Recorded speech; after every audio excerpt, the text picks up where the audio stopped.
इस डायग्राम में देखो आइडिया लग जाएगा कि ये बंदा बादल आ रहे हैं, बारिश हो रही है, तो बादलों को फूंक मार के साइड करना चाहता है। और इस बंदे को पता है कि भी बारिश आ रही है तो बादलों को तो हम हिला नहीं सकते, पर अपने को बचाने के लिए अम्ब्रेला का यूज जरूर कर सकते हैं।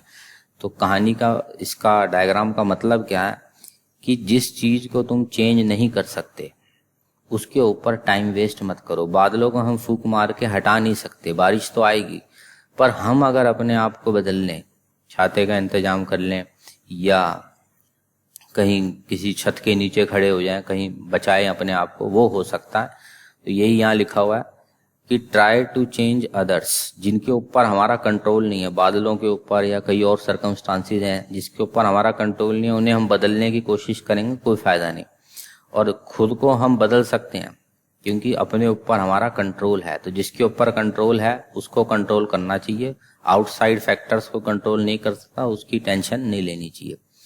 तो अपने आप को बेवजह की फ्रस्ट्रेशन में मत लाओ, इसको बदलना उसको बदलना, जो आउटसाइड की चीजें हैं, हर चीज को हम नहीं बदल सकते। सरकार ऐसी, हमारे यहाँ के पुलिस का सिस्टम ऐसा, ये प्रॉब्लम वो प्रॉब्लम, इससे कोई फायदा नहीं। अपने आप को थोड़ा, सोच को अपनी बदल सकते हैं। सिचुएशन के हिसाब से मैं कैसे एडजस्ट करूं वो समझ सकता हूं मैं, तभी एक चैन की जिंदगी हो सकती है। तो ये हर बार जैसे कहता हूं, समरी वही आ जाती है कि क्योंकि जब तक दिमाग हमारा ठीक नहीं रहेगा, हमारा दिमाग खुश और शांत नहीं रहेगा, तब तक ढंग से पढ़ाई भी नहीं हो पाती। ये छोटे छोटे पॉइंट्स थोड़ा हमें मोटिवेशन मिलती है कि कैसे हम अपने दिमाग को थोड़ा शांत और खुश रख सकें। तो ये पॉइंट्स हैं अपना, जैसे पहले भी एक बार बोला था कि जो भी पॉइंट लगे अच्छा, वो अपनी एक डायरी में लिस्ट बना के लिख भी सकते हो। तो देखो कई बार क्या होता है, हम क्या करते हैं, जब दूसरों को देखते हैं तो हमें लगता है सब हमसे सही है, और अगर हम ये सोचने लग जाए यार उसकी ज़िंदगी तो बहुत बढ़िया है, हमारी तो बेकार है, टेंशन है, तो फिर वही बात है, दिमाग जैसे ही तुम्हारा ढीला पड़ेगा, पढ़ाई वढ़ाई सब बेकार, टाइम ज़्यादा लगेगा, रिजल्ट कम आएगा। तो खुश रखना अपने को बहुत ज़रूरी है। तो ये लाइन बड़ी काम की है। हर बंदे की अपने फियर्स हैं, अपनी वीकनेस है, हम सब इंसान हैं, सब में कुछ ना कुछ कमी है। तो ये सोच के भाई उसके साथ ये, उसके पास पैसा बहुत, उसकी पर्सनैलिटी अच्छी, उसका ये पॉइंट अच्छा है, उसमें ये, उसका वो, ये सब का कोई फ़ायदा नहीं। सब में प्लस माइनस कुछ ना कुछ है। तो इसमें अपना टाइम वेस्ट और अपने आप को डीमोटिवेट मत करो, क्योंकि इस टाइप से कंपैरिजन करने लगोगे तो फिर हमेशा कुछ ना कुछ तुम्हें अपने में शॉर्ट कमिंग नज़र आएगी। तो हो सकता है हम जिसको देख के सोच रहे हैं इसके पास बहुत कुछ है, वो हमें देख के सोच रहा हो अपनी नज़र से यार इसके पास बहुत कुछ है। तो सबके पास कुछ पॉजिटिव है, कुछ नेगेटिव है। इस पॉइंट को दिमाग में हमेशा रखो और अपना फोकस अपने टारगेट पे हो। कनेक्टेड कहानी है ये भी कि एक क्रो ने एक स्वैन को देखा और वो उसको देख के सोच रहा है यार ये तो इतना वाइट है और मैं इतना काला, वो टेंशन में। अब स्वैन कह रहा है यार ऐसी टेंशन की बात नहीं है, मैं पहले खुश था, पर जब मैंने पैरट को देखा कि उसके दो कलर हैं तो मुझे लगा पैरट खुश होगा और मैं तो टेंशन में ही रहूँगा, सिंगल कलर है।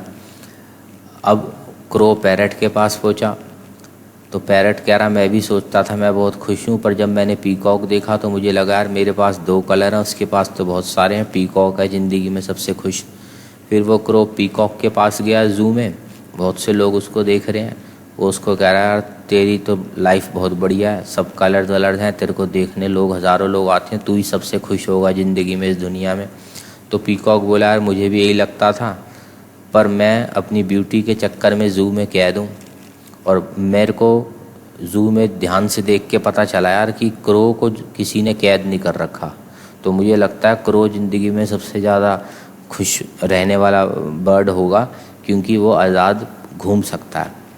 तो देखो कहानी कहाँ पे आ गई, वो सोच रहा है वो खुश है, वो सोच रहा है वो खुश है, वो सोच रहा है वो खुश है, हमारी तो टेंशन है ज़िंदगी।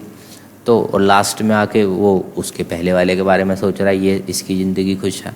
तो ये पॉइंट मैंने लास्ट क्लास में भी कवर किया था, पर ये कहानी मुझे सही लगी याद रखने के लिए।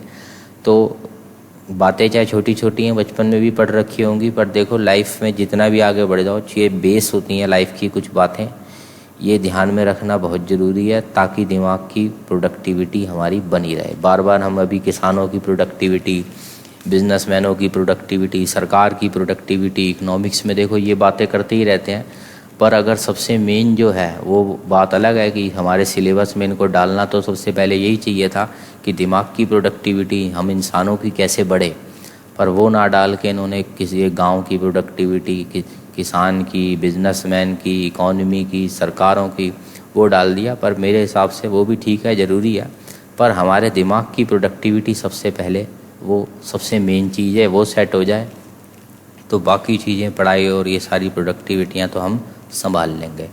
तो अननेसेसरी कंपैरिजन से अपने दिमाग की प्रोडक्टिविटी हमें कम नहीं करनी। जो दिया भगवान ने बहुत कुछ दिया, इसी से ही मैं बहुत कुछ अचीव कर सकता हूँ। ठीक है, थैंक यू।